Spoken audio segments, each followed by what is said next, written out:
दशहरा राम द्वारा रावण का वध किए जाने के उपलक्ष्य में मनाया जाने वाला एक महत्वपूर्ण त्यौहार। दशहरा विजयादशमी व आयुध पूजा हिंदुओं का एक प्रमुख त्यौहार है। अश्विन मास के शुक्ल पक्ष की दशमी तिथि को इसका आयोजन होता है।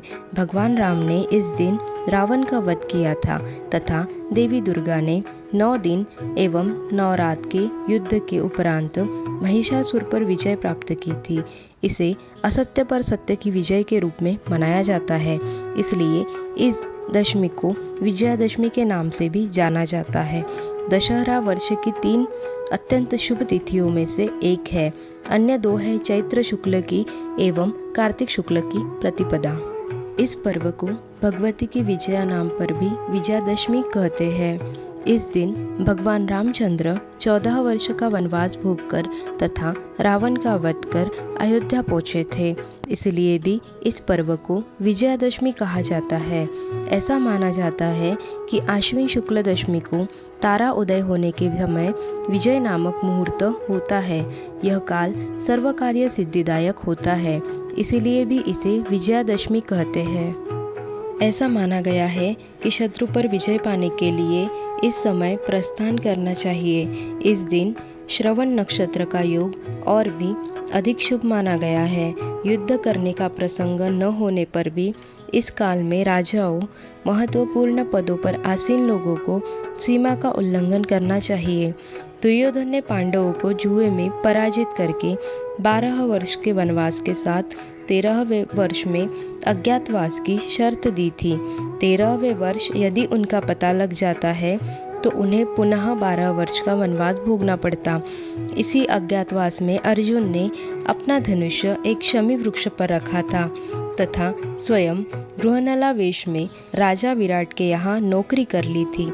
जब गोरक्षा के लिए विराट के पुत्र उत्तर ने अर्जुन को अपने साथ लिया, तब अर्जुन ने शमी वृक्ष पर से अपने हथियार उठाकर शत्रुओं पर विजय प्राप्त की थी।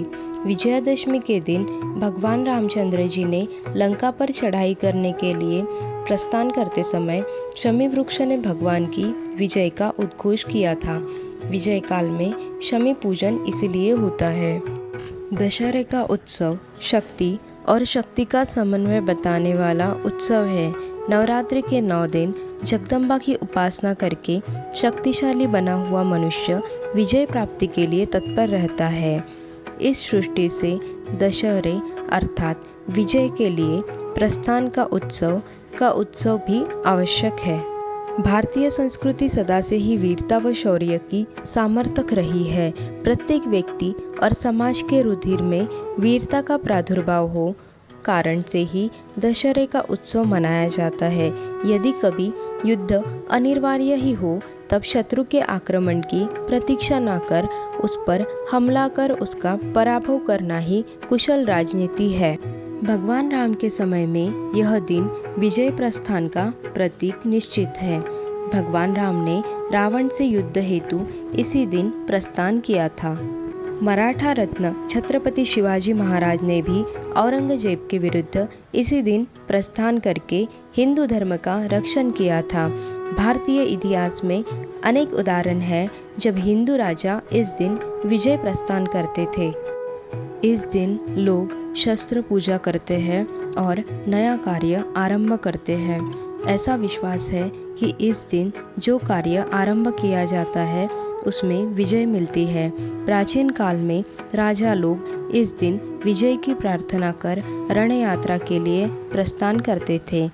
इस दिन स्थान स्थान पर मेले लगते हैं। रामलीला का आयोजन होता है। रावण, मेघनाद और कुंभकर्ण का विशाल पुतला बनाकर उसे जलाया जाता है। दशहरा अथवा विजयादशमी भगवान राम की विजय के रूप में मनाया जाए अथवा दुर्गा पूजा के रूप में, दोनों ही रूप में यह शक्ति पूजा का पर्व है। शास्त्र पूजन की तिथि है। हर्ष और उल्लास तथा विजय का पर्व है। भारतीय संस्कृति वीरता की पूजक है, शौर्य की उपासक है। व्यक्ति और समाज के रक्त में वीरता प्रकट हो इसलिए दशहरे का उत्सव रखा गया है। दशहरा का पर्व 10 प्रकार के पापों काम, क्रोध, लोभ, मोह, मद, मत्सर, अहंकार, आलस्य, हिंसा और चोरी के परित्याग की सत्प्रेरणा का प्रदान करता है। आइए हम दशहरा का त्यौहार बड़े उत्साह, आनंद और उमंग के साथ मनाएं। आने वाले वर्ष में आपको प्रचुर मात्रा में सौभाग्य और सफलता प्राप्त हो। आपको दशहरा की हार्दिक शुभकामनाएं। आइए जानते हैं दशहरे की कथा। वाल्मीकि रामायण के अनुसार अयोध्या के राजकुमार श्री राम को 14 वर्ष का वनवास हुआ। उनके साथ उनका भाई लक्ष्मण और पत्नी सीता भी वन में रहते थे। एक दिन माता सीता का अपहरण करके रावण अपने देश लंका ले गया था। भगवान राम ने ऋष्यमुख पर्वत पर आश्विन प्रतिपदा से नवमी तक आदिशक्ति की उपासना की थी। इसके बाद भगवान श्री राम इसी दिन किष्किंधा से लंका के लिए रवाना हो गए। प्रभु श्री राम ने हनुमान, सुग्रीव, जामवंत, अंगद और विभीषण की मदद से लंका पर हमला कर दिया। राम और रावण के बीच भयानक युद्ध हुआ। दशमी के इस दिन श्री राम ने रावण का वध कर दिया। रावण का वध करने के बाद से ही यह पर्व बुराई पर अच्छाई की जीत की खुशी में मनाया जाता है। तो यह थी दशहरे की कथा। अब जानते हैं विजयादशमी की कथा। रंभासुर का पुत्र था महिषासुर, जो अत्यंत शक्तिशाली था। उसने कठिन तप किया था। ब्रह्मा जी ने प्रकट होकर कहा, वत्स, एक मृत्यु को छोड़कर सब कुछ मांगो। महिषासुर ने बहुत सोचा और फिर कहा, ठीक है प्रभु, देवता, असुर और मानव किसी से मेरी मृत्यु न हो। किसी स्त्री के हाथ से ही मेरी मृत्यु निश्चित करने की कृपा करे। ब्रह्मा जी तथास्तु कहकर अपने लोक चले गए।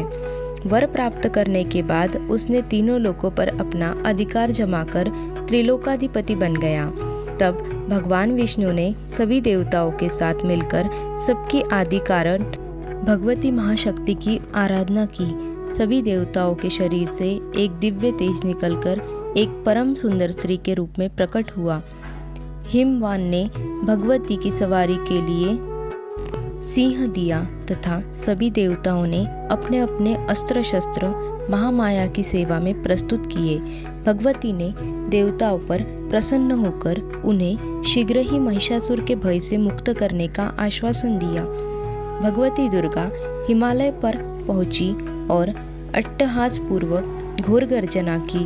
महिषासुर के असुरों के साथ उनका भयंकर युद्ध छिड़ गया।